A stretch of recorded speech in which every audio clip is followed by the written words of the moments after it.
सर्वेभ्यो नमः। देववाणी संस्कृतम YouTube channel में आप सभी का हार्दिक अभिनंदन है। मित्रों, तर्क संग्रह की आज हम कक्षा 2 को पढ़ेंगे। एक कक्षा को मैंने आपको पढ़ा दिया है, आज ये कक्षा दूसरी होगी। ठीक है, प्लेलिस्ट में एक कॉलम बना दिया गया है, तर्क संग्रह। ठीक है, तर्क संग्रह इस प्रकार इस नाम का एक कॉलम बना दिया है। उसी कॉलम में आप ये कक्षाएं अपने समय की अनुकूलता से कभी भी पढ़ सकते हैं और ये कक्षाएं पूर्णतः निःशुल्क हैं। ये आपको ज्ञात ही है कि ये अभियान निःशुल्क चलता है आपके सहयोग से। तो निःशुल्क इसलिए चला रहे हैं कि अधिक से अधिक लोग संस्कृत भाषा में लिखे गए जो शास्त्र हैं उनसे परिचित हो जाएं। फीस देकर के बहुत कम लोग पढ़ने वाले होते हैं। भारत देश में निःशुल्क की बहुत बड़ी संख्या है। उस बहुत बड़ी संख्या को देख करके हमारा जो लक्ष्य है, उद्देश्य है, वो उस बहुत बड़ी संख्या से पूर्ण होता है। तो इसलिए निःशुल्क ही चला रहे हैं। आप पढ़िएगा, साथ साथ में अधिक से अधिक इन वीडियोज को शेयर कीजिएगा अपने कम्युनिटी में, अपने परिचित लोगों में। यही इसका शुल्क है, फीस है। ठीक है, चलिएगा अब चलते हैं आगे। कक्षा 1 में आपको मैंने भूमिका के रूप में कुछ थोड़ी बहुत बातें बताई, सभी बातें तो नहीं बताई। ठीक, और जितनी बताना आवश्यक था उतना मैंने आपको बता दिया। ठीक है, अब आज से इसकी शुरुआत करते हैं, आरंभ करते हैं। धीरे धीरे आरंभ करेंगे, अभी और थोड़ी सी भूमिका बनानी पड़ेगी मुझे। ठीक है, परंतु आरंभ करते हैं पहले। ठीक है, आरंभ भी करते रहेंगे और भूमिका भी बनाते रहेंगे, जड़ में पानी भी देते रहेंगे। ठीक, क्योंकि ये थोड़ा सा शास्त्र अलग टाइप का है। अभी तक आपने इस YouTube चैनल पर इस प्रकार की कक्षाएं नहीं पढ़ी हैं, इसलिए। चलिएगा, तो कुछ परिचय तो हमने आपको बता दिया था। अब इसका तर्क संग्रह मंगलाचरण के रूप में इसका जो प्रथम श्लोक दिया है, इसमें बस एक ही श्लोक है, ये प्रथम ही श्लोक है जो आचार्य अन्नम भट्ट जी ने अपने शास्त्र को, अपने तर्क संग्रह नामक ग्रंथ को लिखने से पूर्व सबसे पहले श्लोक लिखा और श्लोक के अंदर जो भाव, जो विचार प्रकट किए हैं, वो अपने शास्त्र की निर्विघ्नता पूर्वक समाप्ति हो जाए, उसके लिए परमात्मा से प्रार्थना करते हुए भाव प्रकट किए कि हे परमपिता परमेश्वर, ये जो मैं ग्रंथ लिखने के लिए आरंभ हो रहा हूं उसको पूरा करा दीजिएगा। मंगलाचरण में ऐसी प्रार्थना करते हैं, किसी का भी मंगलाचरण करते हैं तो इसमें कार्य का अर्थ है ये कार्य पूर्णतया समापन को प्राप्त होना चाहिए। तो वैसे ही आइएगा, श्लोक है ये श्लोक मैंने गत कक्षा में पढ़ के बताया था। आज इसका पूरा बाकायदा अर्थ भी देखेंगे और फिर कुछ विशेष बातों पर चर्चा करेंगे। श्लोक है, निधाय हृदि विश्वेशम विधाय गुरुवंदनम बालानां सुखबोधाय क्रियते तर्क संग्रह। अनुष्टुप छंद है, सबसे सरल छंद है। अनुष्टुप छंद तो आपको पढ़ाई दिया है हमने रचनानुवाद कौमुदी में। अर्थात प्रत्येक पाद के अंदर 8 अक्षर होते हैं, ठीक है।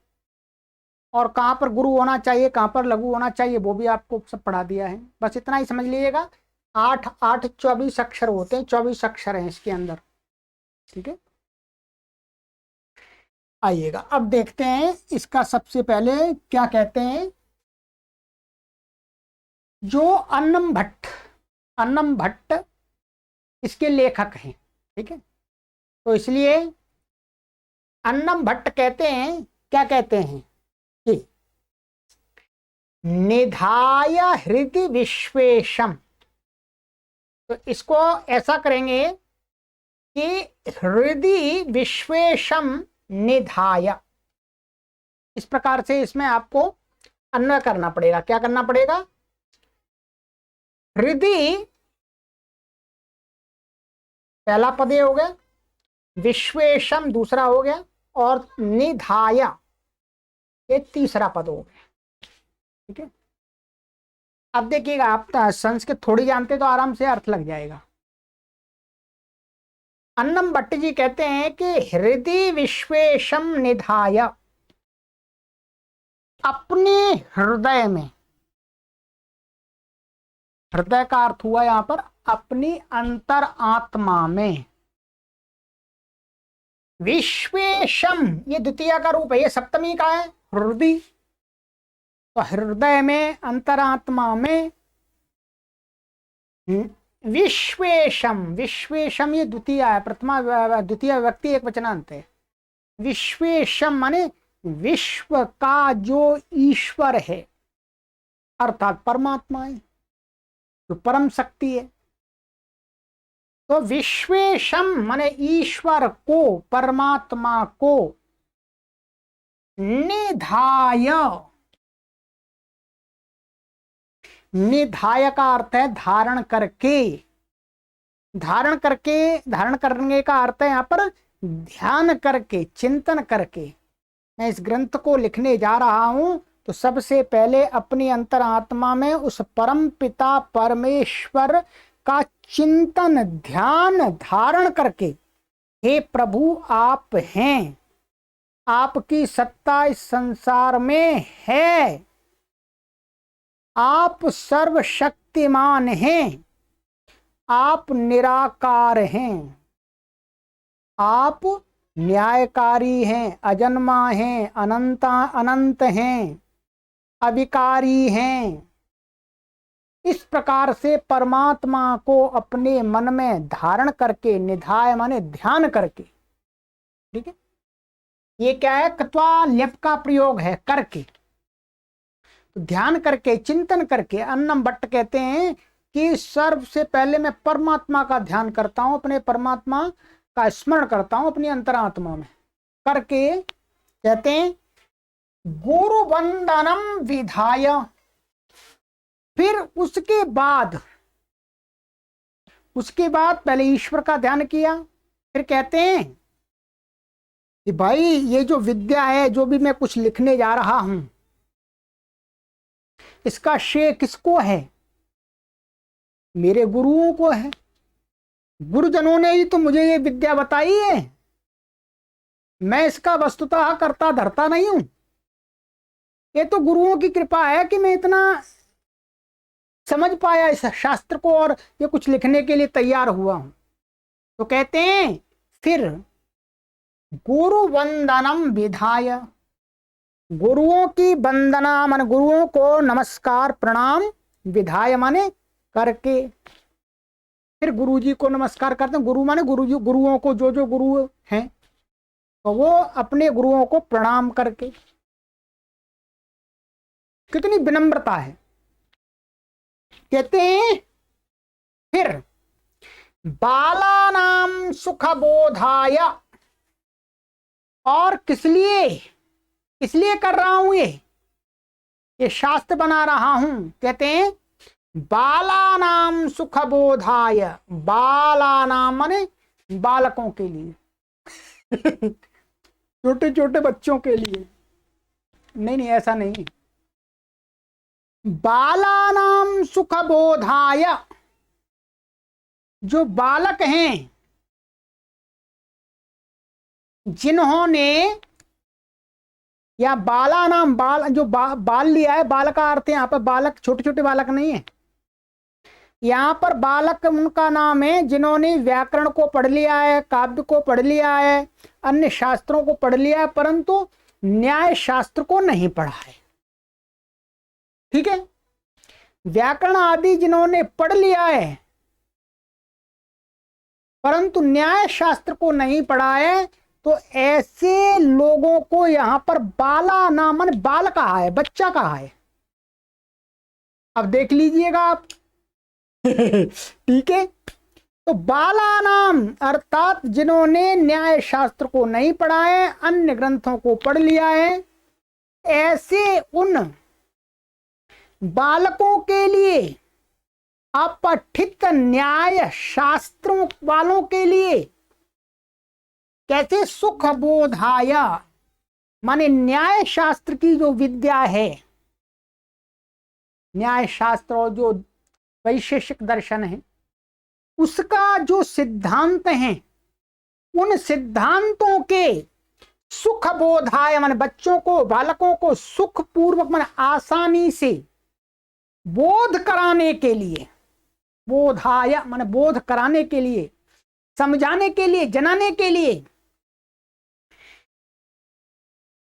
मया क्रियते तर्क संग्रह, या मया बीच में आ जाएगा, या मया, मया अन्नम भट्ट कह रहे हैं, मया माने मेरे द्वारा, मेरे द्वारा तर्क संग्रह क्रियते, तर्क संग्रह नाम का यह ग्रंथ बनाया जा रहा है। ठीक है, तो अब मैंने आपको स्पष्ट कर दिया, बिल्कुल सरल है इसका। ठीक है, फिर अब इसका भावार्थ बता देता हूं कि अन्नम भट्ट जी हैं, वो कह रहे हैं कि मेरे द्वारा सबसे पहले परमात्मा को ध्यान करके अंतरात्मा में, फिर गुरुओं को प्रणाम करके, जो न्याय शास्त्र को नहीं पढ़ा है, जिन्होंने ऐसे पाठकों के सुख माने आसानी से बोध कराने के लिए न्याय शास्त्र के सिद्धांतों को, ये तर्क संग्रह नाम का शास्त्र बनाया जा रहा है, किया जा रहा है, लिखा जा रहा है। ठीक है, हे प्रभु आप इसको पूर्ण करना, हे गुरुजनों आप अपना आशीर्वाद मेरे ऊपर बनाए रखना, अन्नम भट्ट कह रहे हैं। ठीक है, हम भी कह रहे हैं यही कि भाई हम पढ़ा रहे हैं तो परमात्मा का आशीर्वाद हमारे ऊपर बना रहे, गुरुजनों का आशीर्वाद बना रहे, इससे इसको पूरा पढ़ा ही दें, एकदम कोई व्यवधान मध्य में नहीं आई। ठीक है, तो ये इस श्लोक का अर्थ है। अब यहां पर एक शब्द आया, इसको भी स्पष्ट कर लेते हैं। यहां मैं अभी बता दूंगा, इस पर थोड़ा चर्चा करनी पड़ेगी कि जो मैंने आपको कहा है बाला नाम, यहाँ बाला नाम माने षष्ठी का बहुवचन है। ठीक है, तो बाल माने बालक, यहाँ बालक से क्या कहना चाहते हैं, इसके लिए क्या एक वाक्य बनाया हुआ है इन्होंने, मैं लिख के आपको बता देता हूं।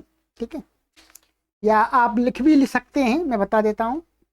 यहाँ बालक किनको कहा है, कहते हैं अधीत व्याकरण काव्य कोश अनधीत न्याय शास्त्र बालः। लिख के बताऊं आपको, चलिएगा लिखिएगा, ये कॉपी साथ में रख लीजिएगा और एक पेन भी रख लीजिएगा, कभी कभी बहुत सारी बातें इसमें लिखानी पड़ेंगी। ठीक है, चलिएगा मैं बोर्ड पर लिखा देता हूं आपको।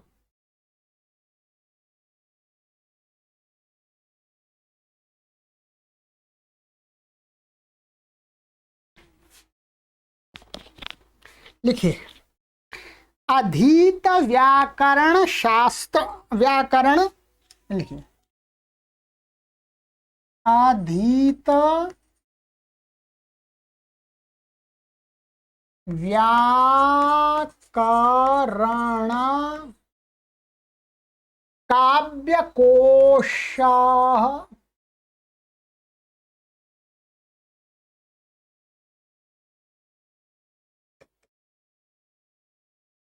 काव्यकोश अनधीत न्याय शास्त्र,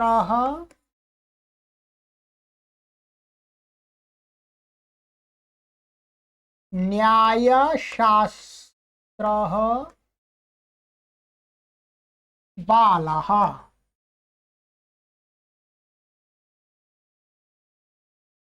ये क्या है? बालः, बालक की परिभाषा है। यहां पर बालक किनको कहा है कि अधीत व्याकरण काव्य कोश, जिसने व्याकरण को पढ़ लिया। अधीत माने पढ़ लिया है किसको? व्याकरण शास्त्र को। व्याकरण माने पाणिनि व्याकरण को, अष्टाध्यायी को। और काव्य, जो काव्य हैं उनको पढ़ लिया है।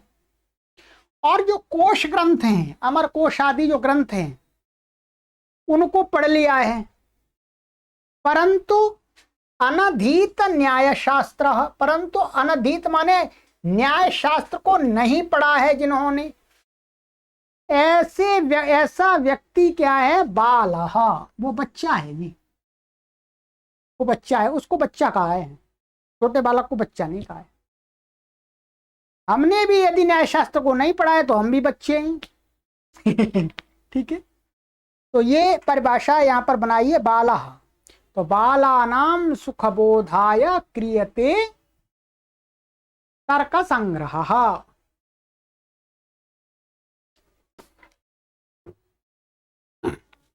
तो ये परिभाषा लिख लीजिएगा, ठीक है। अभी और इसमें और समझाना पड़ेगा, आगे की कक्षा में इससे संबंधित और भी आपको एक विशेष बात बतानी है, ठीक है। तो वो विषय चालू होगा, आरंभ होगा, तब बताएंगे। तो ये परिभाषा लिख लीजिएगा। चलिए,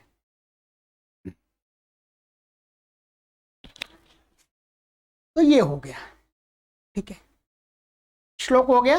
निधाय हृदय विश्वेशम विधाय गुरु बंदरम बालानाम सुख बोधाय क्रियते तर्क संग्रह। केन क्रियते? अन्न भट्टेन क्रियते। अन्न भट्ट के द्वारा किया जा रहा है। मया मन मया अन्न भट्टेन, ठीक है। अब श्लोक हो गया। अब इसमें प्रवेश करना है, तर्क संग्रह में भी प्रवेश करना है। ये तो न्याय दर्शन और वैशेषिक दर्शन में प्रवेश करने के लिए, और अब इसमें प्रवेश करना है। ठीक, इसमें प्रवेश कराना है। तो इसमें प्रवेश कराने के लिए कुछ चाहिए सामग्री। तो उस सामग्री को अब मैं आपको थोड़ा थोड़ा समझाऊंगा, पढ़ाते भी रहेंगे और समझाते भी रहेंगे, ठीक है।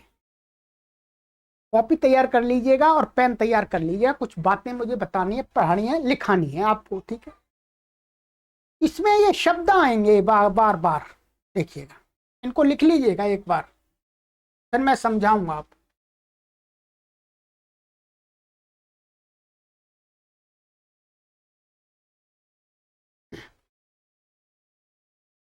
ये देखिएगा, नंबर 1 लिखिएगा उद्देश्य, लिखते हैं उद्देश्य।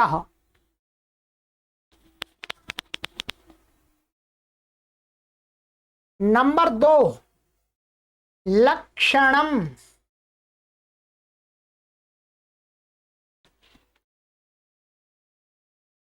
नंबर 3 लिखिएगा परीक्षा।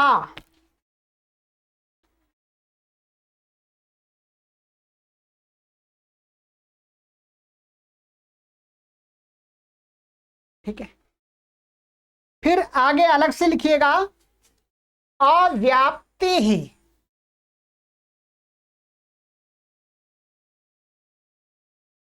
नंबर डाल सकते हैं आप इसमें, मैंने नंबर नहीं डाला, 4 डाल लीजिए, कोई बात नहीं है। 5 अतिव्याप्ति ही।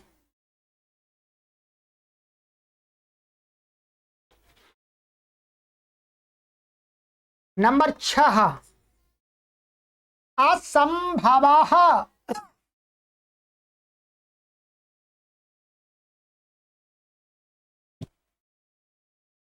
नंबर 7 लिखिएगा लक्ष्यम। दिख रहा होगा आपको, ऐसी कोई बात नहीं है, बड़े बड़े अक्षर हैं जी, और क्या दिखेगा। लक्ष्यम,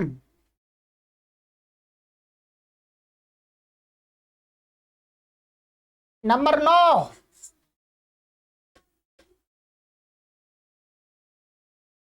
असाधारण धर्मः,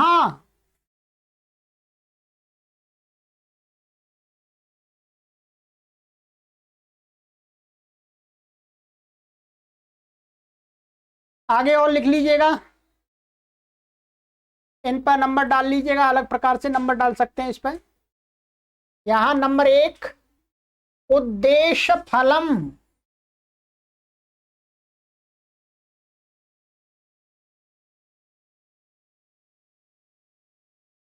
नंबर 2 लक्षण फलम,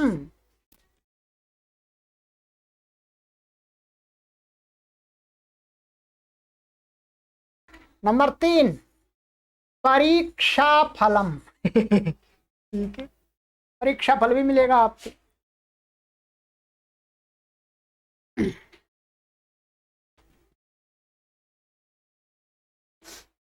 ठीक है,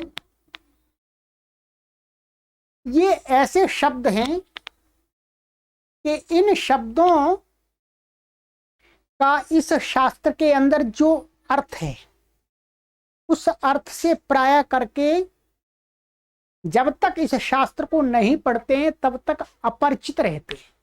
ठीक है, इसलिए अपरिचित हैं हम सभी अर्थात मैंने तो पढ़ लिया है ये पहले, इसलिए मैं तो परिचित हूं, परंतु आप सभी ने नहीं पढ़ा है तो आप हैं अपरिचित। तो पहले आपको इन शब्दों का जिनका प्रयोग होना है इस शास्त्र के अंदर धड़ल्ले से भरपूर होना है, धड़ल्ले माने भरपूर, उन शब्दों का मोटा मोटा अर्थ समझ लीजिए। ठीक है, सरलता होगी आपको। ठीक है, चलिएगा, अब लिखना नहीं, आपको समझना है। ठीक है, अब सबसे पहले चलते हैं कि ये उद्देश्य क्या होता है। उद्देश्य क्या होता है, लक्षणम क्या होता है, परीक्षा, यहां पर परीक्षा की परिभाषा क्या है, और अव्याप्ति क्या है, अतिव्याप्ति क्या है, असंभव क्या है, लक्ष्य क्या होता है, असाधारण धर्म क्या होता है, और उद्देश्य का फल क्या चीज है, लक्षण का फल क्या चीज है, परीक्षा का फल क्या है। बस इतनी बातों को पहले आपको हम परिचय कराएंगे। ठीक है, चलिए अब समझाते हैं आपको। यहां पर सरल संस्कृत में लिखा हुआ है, मैं समझाऊंगा। ठीक है, आपको केवल इतनी सरल संस्कृत है कि आप बहुत ही मीठी कैसी है, बहुत ही मीठी स्वीट संस्कृत है ये, आप देखेंगे बहुत अच्छी संस्कृत है जिसके माध्यम से आपको समझना है। ठीक है,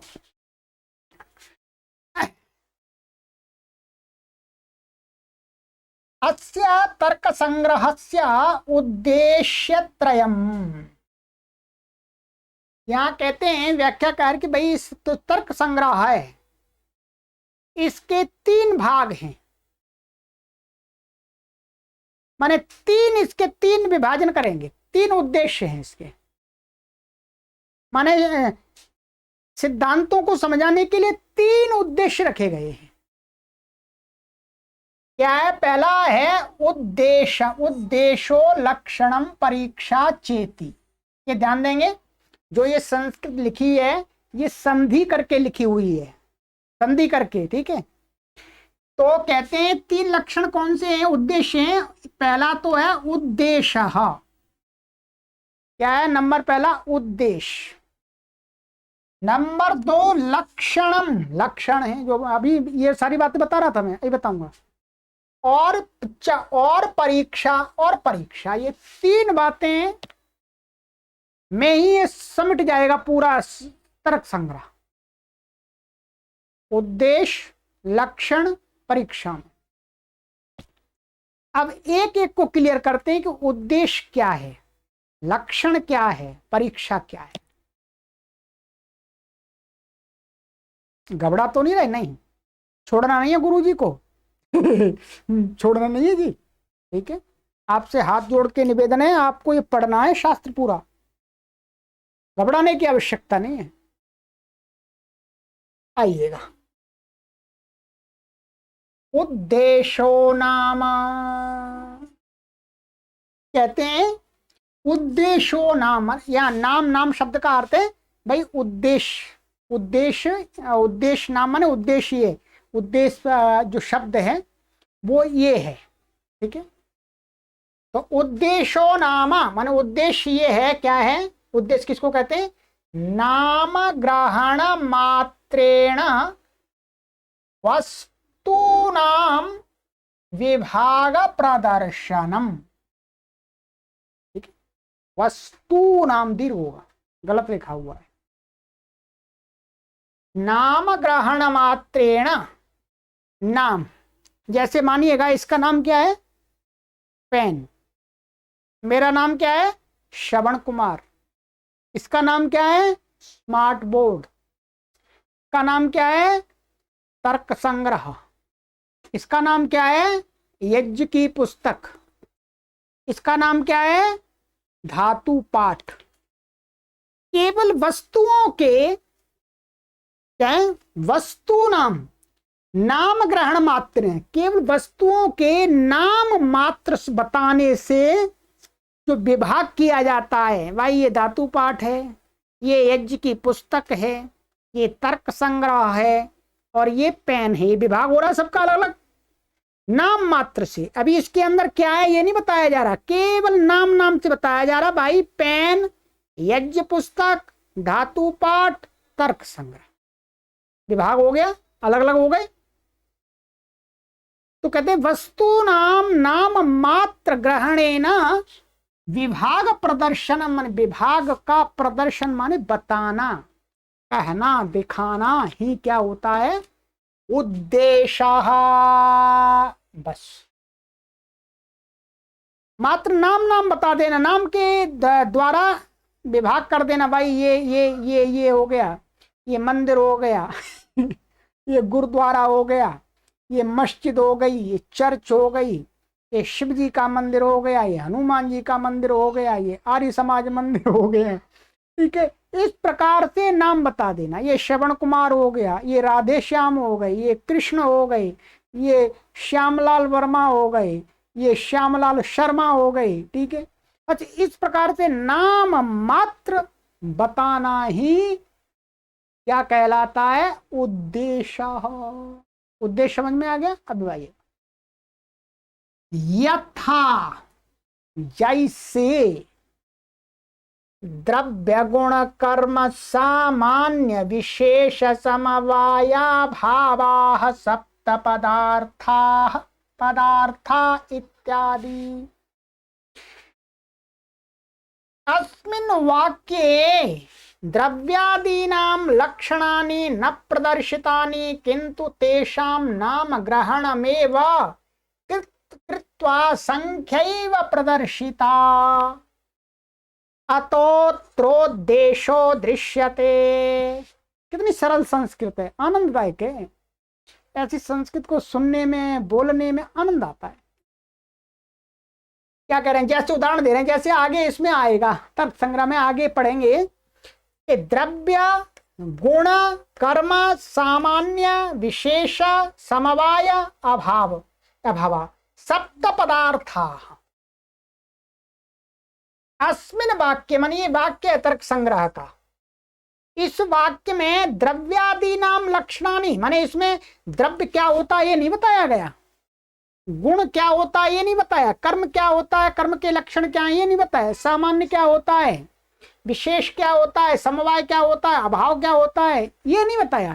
केवल नाम गिनाए गए, द्रव्य गुण कर्म सामान्य विशेष समवाय अभाव, सप्त पदार्थ, 7 पदार्थ बताए हैं और नाम बता दिए केवल।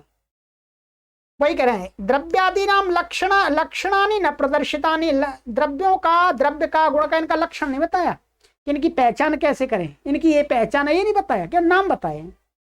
किंतु लेकिन तेषाम नाम ग्रहणम, केवल नाम ग्रहण ही कृत्वा करके संख्या एव प्रदर्शिता, संख्या बताइए कि ये 7 संख्या में पदार्थ हैं बस। अतः इसलिए अत्र माने यहां उद्देश्यो दृश्यते, ये उद्देश्य है, ये उद्देश्य बताया या उद्देश्य नाम लेकर के केवल बता दिया। अब ये नहीं बताया द्रव्य ऐसा होता है, ऐसे ऐसी जो चीज होती है उसको द्रव्य बोलते हैं, जो ये होते हैं उसको गुण बोलते हैं, ये नहीं बताया, केवल नाम बताया। तो नाम ग्रहण मात्रेण वस्तूनाम विभाग प्रदर्शनम क्या है, उद्देश्य। तो यहां पर ये 7 विभागों में बांट करके दिखा दिया बस। इस प्रकार से कहीं पर भी कहना होता है, कथन होता है नाम मात्र से, तो उसको बोलते हैं शास्त्र में उद्देश्य। ध्यान रखिएगा, उद्देश्य बोला, उद्देश्य नहीं बोला, उद्देश्य अलग है, उद्देश्य। समझ में आ गया होगा, काफी समझा दिया। चलिएगा, बहुत सुंदर, आनंद आ गया। आइएगा अब चलते हैं जो दूसरा उद्देश्य होगा। लक्षण क्या होता है इस शास्त्र के अंदर, लक्षण क्या है, लक्षण की पहचान क्या है। अब उसको थोड़ा लक्षण की परिभाषा बड़ी है, आराम से पढ़नी पड़ेगी, समय अधिक हो सकता है, ठीक है। आइएगा, कहते हैं लक्षणस्य किम लक्षणम। प्रश्न बता दें भाई, जो लक्षण आपने बताया उद्देश्य लक्षण परीक्षा है, उद्देश्य लक्षणम परीक्षा, तो ये लक्षण है। उद्देश्य तो बता दिया, उद्देश्य होता है, लक्षण कैसे पहचाने कि ये इसका लक्षण, ये इसका लक्षण। लक्षण कह रहे हैं लक्षणस्य किम लक्षणम, ये जो लक्षण है उसका लक्षण क्या है।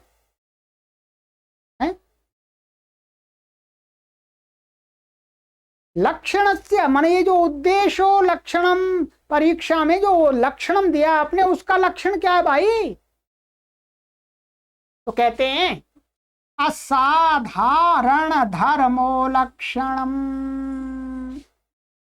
ये लक्षण की परिभाषा है, आप लिख भी सकते हैं, ठीक है। वैसे पुस्तक आप मंगा लेंगे तो पुस्तक में आपको मिल जाएगा। असाधारण धर्मो लक्षणम, कहते हैं एक साधारण धर्म होता है। क्या होता है, साधारण धर्म, और एक होता है उसका उल्टा असाधारण धर्म। सरल है बिल्कुल, कोई गड़बड़ी बात नहीं। जैसे इसके अंदर, हर वस्तु के अंदर साधारण धर्म और असाधारण धर्म होते हैं।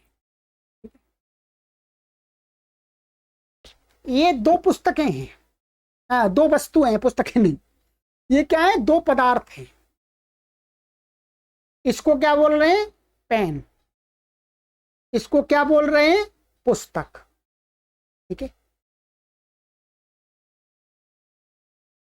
इसके अंदर और इसके अंदर एक ऐसा धर्म है जो इसमें भी है, इसमें भी है, जो इसमें भी है और इसमें भी है। हम एक मोटी सी ले, ये भी जड़ है और ये भी जड़ है, ये भी, इसके अंदर भी जड़ धर्म है, मैं निर्जीवता इसके अंदर भी है, इसके अंदर भी निर्जीवता है, जड़ धर्म है। ये क्या हो गया, दोनों के अंदर साधारण धर्म हो गया, माने इसके अंदर भी है, इसके अंदर भी है, और एक अब इसके अंदर एक असाधारण धर्म। असाधारण धर्म है कि जो इसमें ही है केवल, और कहीं नहीं है। जो धर्म केवल इसी के अंदर है, इसके अंदर नहीं है, अन्यत्र नहीं है। अथवा इसके अंदर जो असाधारण धर्म है वो इसमें नहीं है, इस और इससे और भी अन्य उनमें नहीं है, वो इनका असाधारण धर्म कहा जाता है। क्या इसके अंदर जो सामग्री है, इस पुस्तक के अंदर जो सामग्री है, वो सामग्री अन्य पुस्तकों में नहीं है और इसमें भी नहीं है, तो इस सामग्री के जो सामग्री है विशेष, वह इसका असाधारण धर्म है।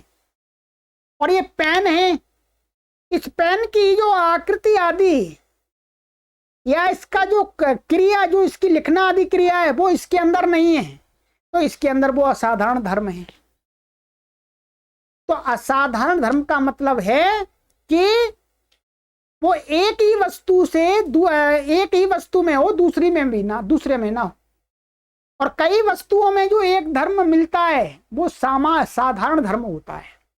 ठीक है, अभी और समझेंगे, मोटा मैंने समझाया है आपको। ठीक है, तो असाधारण धर्मो लक्षणम, यहां तर्क संग्रह के अंदर अर्थात न्याय शास्त्र के अंदर जो लक्षण होता है वो क्या होता है? तो पहचान होती है किसी पदार्थ की, वो होता है उस पदार्थ का असाधारण धर्म। असाधारण धर्म से उस द्रव्य की, पदार्थ की, गुण की पहचान की जाती है, जो उससे अन्यत्र कहीं नहीं मिलता। ठीक है, उसको बोलते हैं असाधारण धर्म। बस आइएगा, इसको समझाना विस्तार से। कहते हैं यत्र लक्षणे अव्याप्ति अतिव्याप्ति असंभवश्च एतेषु एकोपि दोषो न भवेत्, किंतु तस्य असाधारणो धर्मः स्यात् तदेव लक्षणम इत्युच्यते। उसी का विस्तार कर रहे हैं। कह रहे हैं कि यत्र माने जिस लक्षण में, यत्र माने यस्मिन् लक्षणे, जिस लक्षण में, ठीक है, जिस डेफिनेशन में कह सकते हैं, जिस लक्षण में, एक तो अव्याप्ति में बता रहा था आपको, अव्याप्ति और अतिव्याप्ति और असंभवश्च, ये तीन दोष माने गए।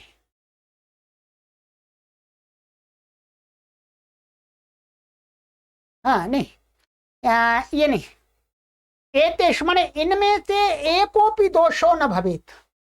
हाँ, ये दोष माने गए, इनमें से अव्याप्ति ही, अतिव्याप्ति ही, असंभवश्च, ये तीन दोष हैं। तो जो लक्षण बना रहे हैं उस लक्षण के अंदर इनमें से कोई एक भी दोष नहीं होना चाहिए। किंतु लेकिन तस्य लक्षणस्य असाधारण धर्मः स्यात्, परंतु उसके अंदर जो असाधारण धर्म माने विशिष्ट धर्म, वो होना चाहिए। तदेव लक्षण, वह असाधारण धर्म ही पदार्थ का लक्षण होता है। इत्युच्यते माने वही लक्षण कहा जाता है। अब देखिएगा, इसको समझना है अब आपको। लक्षण के साथ साथ में आपको ये तीन शब्द और समझ लेने जो मैंने लिखाए थे। अव्याप्ति क्या होती है, अतिव्याप्ति क्या होती है, असंभव, असंभव क्या होता है, ये भी साथ साथ में समझा देंगे यहाँ। ठीक, कहते हैं अव्याप्ति व्याप्त्य संभव दोष रहित एवं साधारण धर्मो भवितुम शक्नोति। कहते हैं कि अव्याप्ति, अतिव्याप्ति, असंभव, इन दोषों से रहित, रहित एव माने ही असाधारण धर्म, असाधारण धर्म है वो भवितुम शक्नोति, हो सकता है। ये अव्याप्ति, अतिव्याप्ति और असंभव जिस धर्म के अंदर नहीं होंगे, वही धर्म उस पदार्थ का असाधारण धर्म माना जाएगा, वही असाधारण धर्म होने में समर्थ है। शक्नोति मन होने के लिए समर्थ है। अर्थात असाधारण धर्म में यदि इनमें से कोई एक दोष हो रहा है, अव्याप्ति, अतिव्याप्ति, असंभव, ये अतिव्याप्ति, असंभव क्या होते हैं बताएंगे अभी। ठीक है, तो वो फिर नहीं हो सकता। अब देखिएगा, अब मैं आपको थोड़ा सा समझाता हूं। यहां पर अव्याप्ति, व्याप्ति का अर्थ होता है व्याप्त, ऐसा मान सकते हैं। व्याप्त माने किसी से युक्त, और अव्याप्ति का अर्थ हुआ जिसको कह रहे हैं उससे रहित, माने वो वहां पर नहीं है। कैसे मानिएगा, इसमें हम कहेंगे सफेद गुण की अव्याप्ति है। भाई ये सफेद तो नहीं दिख रहा, कहीं व्हाइट नहीं दिख रहा, क्या है व्हाइट, माने ये सफेद रंग इसमें नहीं है, तो सफेद रंग की इसमें अव्याप्ति है। और व्याप्ति काले रंग की इसमें व्याप्ति है, क्योंकि काला है, काला रंग से युक्त है, इसलिए काले रंग की इसमें व्याप्ति है। सफेद नहीं है, लाल नहीं है, पीला नहीं है, हरा नहीं है, तो उनकी इसमें अव्याप्ति है, अर्थात उसमें नहीं है। ठीक है, ये होती है अव्याप्ति। और अतिव्याप्ति, अतिव्याप्ति का अर्थ होता है काला इसके अंदर भी है, क्या काला इसमें भी है, और काला आपका और भी, ये भी काला है, ये भी काला है। ठीक है, ये बैग भी काला है, इसका मतलब हो गया काला रंग इसमें भी है, इसमें भी है, अर्थात केवल इसमें ही नहीं है, इसमें भी है। तो ये क्या है, अतिव्याप्ति हो गई काले रंग की। हम ये नहीं कह सकते कि काला रंग केवल इसमें ही है, नहीं, इससे अतिरिक्त भी अन्यत्र भी है। तो ये हो गई अतिव्याप्ति, माने ऐसा कोई धर्म जो एक से अधिक में दिखाई दे रहा है, तो वो उस धर्म की क्या बोलेंगे, इस धर्म की अतिव्याप्ति है पदार्थों में। ठीक है, आइएगा। और क्या, असंभव। असंभव जैसे मैं कहूं कि ये पेन चेतन है, सजीव है, तो सजीवता की इसमें, सजीवता इसमें संभव ही नहीं है। पेन है, ये तो जड़ है, निर्जीव है, ये तो निर्जीव, निर्जीवता संभव है, इसमें सजीवता असंभव है।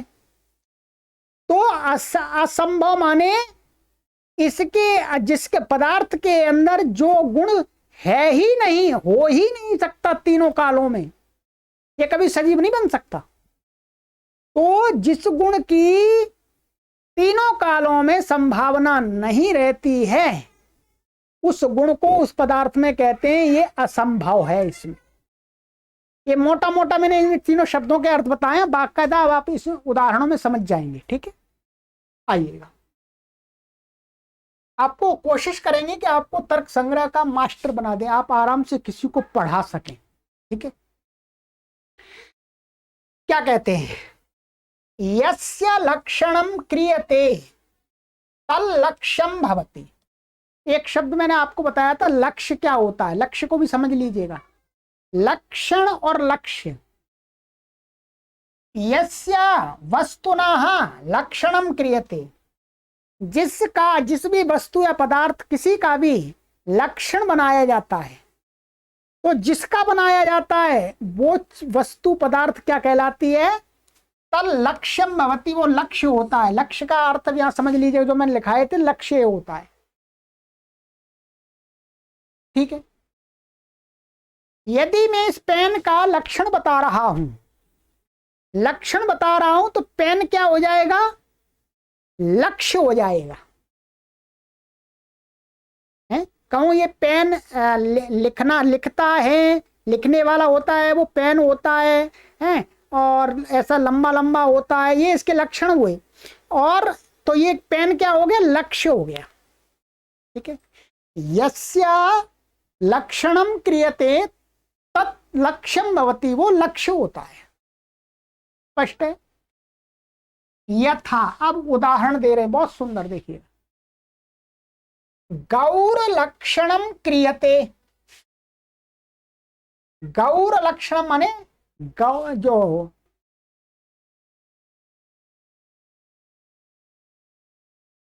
यहां पर गो है, गौ ने, गौर लक्षणम क्रियते,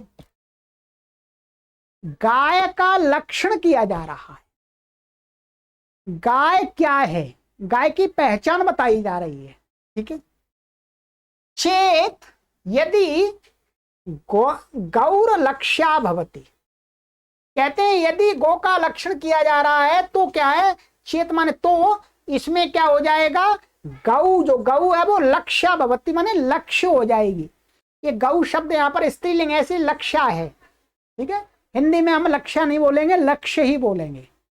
हिंदी में इसमें लिंग परिवर्तन नहीं होता, चाहे किसी के साथ में भी लगे। संस्कृत में तो लिंग परिवर्तन हो जाता है। तो कहते हैं कि जब कोई व्यक्ति गाय का लक्षण करता है तो उसमें क्या होता है, गाय लक्ष्य होती है, ठीक है।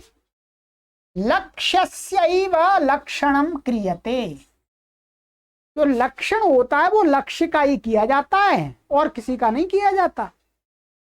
क्या, लक्ष्यस्य एव लक्षणम क्रियते, लक्ष्य का ही लक्षण बनाया जाता है।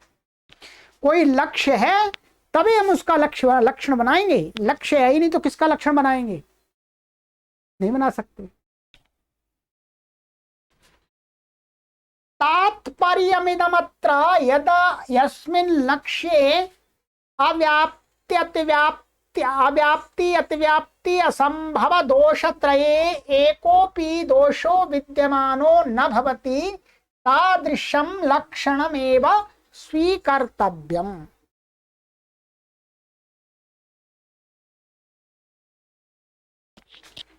ध्यान दीजिएगा, क्या कह रहे हैं, तात्पर्यम इदम अत्र, माने इसका सबका तात्पर्य माने सार निकल के ये आता है कि यद मन की यद का अर्थ है कि यस्मिन लक्ष्य, जो लक्ष्य है उसमें अव्याप्ति अतिव्याप्ति और असंभव दोषत्रय, माने इन तीनों दोषों, असंभव दोषत्रय, दोष जो तीन दोषों में एकोपि दोष हो, माने एक भी दोष, अव्याप्ति अतिव्याप्ति असंभव, इनमें से कोई एक भी दोष विद्यमानो न भवति, विद्यमान नहीं होता है लक्ष्य के अंदर।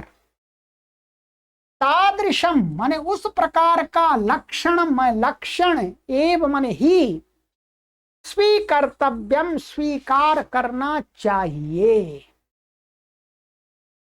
इसका तात्पर्य क्या हुआ, इसका अर्थ यह हुआ कि लक्ष्य का हम जैसे लक्षण बना रहे हैं, उस लक्षण में यदि एक भी दोष है, अव्याप्ति है, अतिव्याप्ति है, असंभव है, तो वो लक्षण ठीक नहीं है, उसको नहीं मानना चाहिए।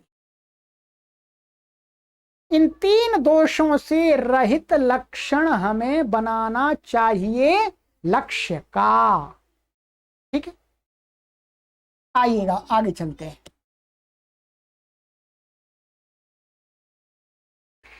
अर्थात् लक्ष्य भिन्नेषु क्वचिदपि अविद्यमानः लक्ष्येषु सर्वत्रावश्यं विद्यमान एव धर्मः असाधारणो धर्मः तादृश धर्म एव लक्षणं भवति। आनंद आ रहा है? हमें तो आपको आनंद आ रहा है कि नहीं आ रहा, कमेंट करके बताइएगा। क्या कह रहे हैं, अर्थात, देखिए संधि भी देखते जाइएगा, इतनी संस्कृत तो आपने पढ़ ली है, यहाँ पर संधि हो रही है अर्थात, तक को ल हो गया है, तक को ल हो गया, अर्थाल, तो इसको अर्थाल कोई शब्द नहीं है, अर्थात, अर्थात लक्ष्य भिन्नेषु क्वचिदपि अविद्यमानः, लक्ष्य से भिन्न, जो लक्ष्य जिसका लक्षण बना रहे हैं उस लक्ष्य से भिन्न कोई दूसरा लक्ष्य है, क्वचिदपि कहीं पर भी, अविद्यमानः माने विद्यमान नहीं होना चाहिए लक्षण, वो क्या, जो लक्षण बना रहे हैं हम, जिस लक्ष्य का बना रहे हैं उससे भिन्न लक्ष्य में वो कैसा होना चाहिए, अविद्यमान होना चाहिए, माने विद्यमान नहीं होना चाहिए। लक्ष्येषु सर्वत्र अवश्यम विद्यमानः एव, और जो लक्ष्य हैं, जिन लक्ष्यों का हम वो लक्षण बना रहे हैं, वो उनमें सर्वत्र माने हर लक्ष्य में, जो लक्ष्य बना रहे हैं, जिन लक्ष्यों का हम लक्षण दे रहे हैं, तो वो लक्षण उन लक्ष्यों में अवश्यम माने अवश्य ही माने 100%, 99.9 नहीं चलेगा, 100% विद्यमाना एव स्यात् माने विद्यमान माने होता हुआ माने विद्यमान ही धर्म होता है, जो ऐसा जो लक्षण रूपी धर्म होता है वही क्या कहलाता, असाधारण धर्म। हाँ, और तादृश धर्म माने असाधारण धर्म एवं लक्षणम भवति, असाधारण धर्म ही लक्षण बनता है लक्ष्य का, साधारण धर्म नहीं बनता है कि कहीं पर हो गया कहीं पर नहीं हुआ है? ऐसा नहीं। आगे बता रहे, थोड़ा सा देखेंगे, आइए।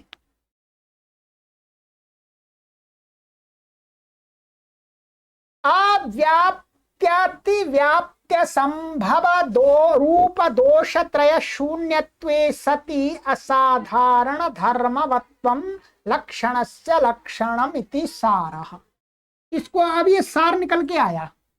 लक्षण का अर्थ क्या है, इसकी परिभाषा क्या बनी, अव्याप्ति अतिव्याप्ति असंभव रूप दोष त्रय माने ये तीन जो दोष हैं इनके शून्यत्व सती माने अविद्यमान होने पर ही क्या है, असाधारण धर्मवत्वम माने असाधारण धर्म, क्या असाधारण धर्म हो गया, और असाधारण धर्मवान, ध्यान दीजिएगा, असाधारण धर्मवान, और फिर असाधारण धर्मवान का जो असाधारण धर्मवत्ता। यहां पर आपको मैं आगे की कक्षा में समझाऊंगा कि इसमें इस प्रकार का प्रयोग होना है। चाहे आप कहें असाधारण धर्म ध्यान दीजिएगा, चाहे आप कहें असाधारण धर्मवत्व, दोनों का अर्थ एक ही है। क्या है, एक ही है। यहां ये असाधारण धर्म कह रहे हैं, असाधारणो धर्म, वही अर्थ इसका असाधारण धर्मवत्वम। ये जो नव्य न्याय है उसमें इसी प्रकार के भाषा का प्रयोग होता है, एकदम पक्का करके। असाधारण धर्म और असाधारण धर्म है जिसके अंदर वो पदार्थ क्या हो गया, असाधारण धर्मवत। ठीक है, जैसे धनवत धनवान हो गया, भगवत भगवान हो गया, वैसे असाधारण धर्म है जिसके अंदर वो पदार्थ क्या हो गया, असाधारण धर्मवत। और फिर उसका असाधारण धर्म, वो असाधारण धर्म वाला किस कारण से बन रहा है, असाधारण धर्म के कारण से। तो वो उसका असाधारण धर्म जो है कारण, उसको कहने के लिए यहां पर एक और प्रत्यय आ जाता है, त्वल प्रत्यय ठीक है, तो लौट के क्या है, फिर दोबारा ये त्वल प्रत्यय आकर के फिर असाधारण धर्म शब्द को ही कहता है। पक्का कर दिया, अब पक्का कर दिया, भूल चूक नहीं होनी चाहिए। ये आगे की कक्षाओं में समझा दूंगा, चिंता मत कीजिएगा, अभी समझ में थोड़ा कठिन है। ठीक है, यदि आपने व्याकरण नहीं पढ़ा फिर तो और ही ज्यादा कठिन है। ठीक है, तो असाधारण धर्मवत्वम लक्षणस्य लक्षणम इति सारः, माने लक्षण का सारा असाधारण धर्मवत्व होना ही क्या है, लक्षण कहलाता है। माने लक्षण का जो लक्षण है वो कैसा होना चाहिए, असाधारण धर्म वाला होना चाहिए। माने असाधारण धर्म ही होना चाहिए, वाला तो छोड़िएगा, असाधारण धर्म ही होना चाहिए, ये समझ लेना है।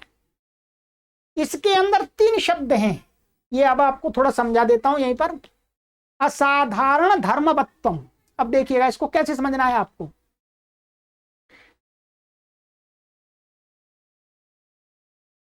ये मैं आपको शब्द लिख रहा हूं, असाधारण धर्म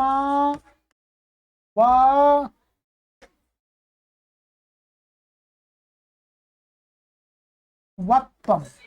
ठीक है, लिख लिया। ये शब्द कैसे बना है? पहले तो हमारे पास में क्या था, हमने ऐसे यहां से ले लिया, साधारण था, न साधारण असाधारण, ऐसा हो जाएगा, ठीक है। और अधर्म, तो पहला शब्द हम इसमें 3 शब्द बनेंगे इसमें से मोटे मोटे। पहले एक बनेगा असाधारण धर्म, ठीक है। फिर असाधारण धर्म के बाद में प्लस करेंगे, इसमें क्या आ जाएगा, ये वत दिख रहा है, ये वस्तुतः क्या है, मतु प्रत्यय है। क्या है? मतु प्रत्यय। व्याकरण में हमने रचनानुवाद कौमुदी आदि में पढ़ा दिया है आपको, मतु प्रत्यय होता है। फिर उसके बाद में इसमें क्या है, ये त्वल प्रत्यय है, ये त्वल प्रत्यय। इसमें असाधारण धर्म शब्द से पहले मतु प्रत्यय होता है, फिर त्वल प्रत्यय होता है, ठीक है।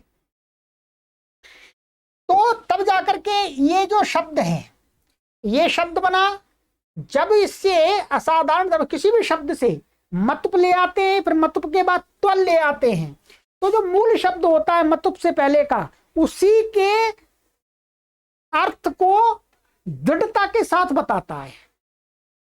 अब क्या है, ये असाधारण धर्म शब्द का जो अर्थ था, जब हम इससे पहले मतुप ले आए फिर त्वल ले आए, तो अब ये जो त्वल प्रत्यंत शब्द बन गया, ये क्या है, असाधारण शब्द, असाधारण धर्म शब्द के अर्थ को दृढ़ता के साथ कह रहा है कि असाधारण धर्म ही, अब कोई छूट नहीं मिलेगी, ठीक है।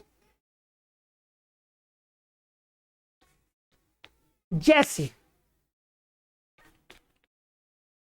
धन, क्या है, धन, धनवान और धनवत्वम, ठीक है। धन, धनवान, धनवत्वम।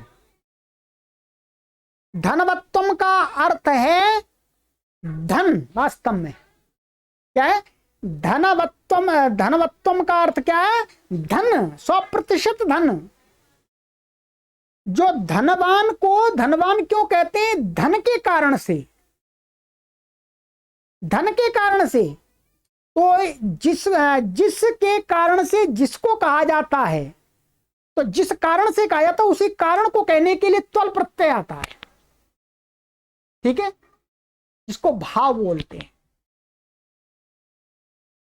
मनुष्य को मनुष्य किस लिए कहते हैं, क्योंकि इसके अंदर मनुष्यत्व है। मनुष्यत्व के कारण से इसको मनुष्यत्व कहते हैं, मनुष्य कहते हैं। चलिएगा, इतना समझ में आ जाएगा। यदि आपको ये बात अभी 20% भी समझ में आ गई, तो मैं आपको आगे पढ़ाते पढ़ाते 100% समझा दूंगा, ठीक है, चिंता मत कीजिएगा।